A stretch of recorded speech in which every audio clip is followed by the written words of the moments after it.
stade, des joueurs sous haute surveillance. Avant chaque rencontre, des capteurs de mouvement sont installés en tribune, comme ici à l'Allianz Riviera de Nice. On appelle cette technologie le tracking optique. Elle enregistre chaque déplacement sur le terrain. Il y a la partie tracking qui permet de reconstruire en fait les trajectoires de tous les joueurs.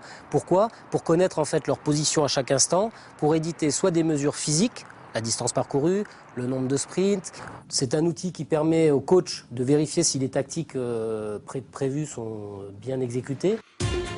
En rugby, la chasse aux données va encore plus loin. Dans le dos des joueurs sont apparus de petits boîtiers à peine visibles. Dissimulés dans les maillots, des GPS qui analysent le moindre mouvement et révolutionnent la préparation physique.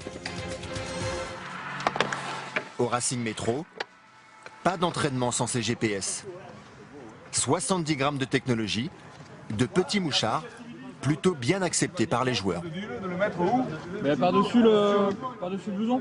C'est pas pour fliquer, donc ça. Il nous a expliqué tout comment ça se passe, donc moi je le prends plutôt bien.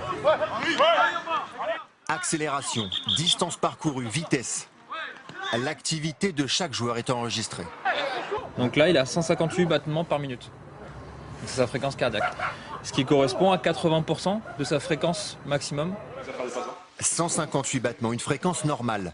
Mais quand un joueur force trop, le travail du lendemain est allégé.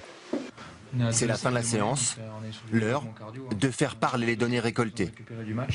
À l'après-midi, l'entraîneur écoute soigneusement le verdict. Compléter un peu en cardio. C'est pas avec les GPS que l'on compose notre équipe, ça reste le rugby, mais ça nous permet de dire aussi à certains joueurs que voilà, ils ont la possibilité d'en faire plus.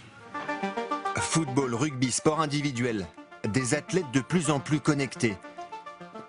Une course à la performance qui n'est pas près de s'arrêter. Dernière innovation, des t-shirts intelligents, capables de mesurer l'activité cardio-respiratoire.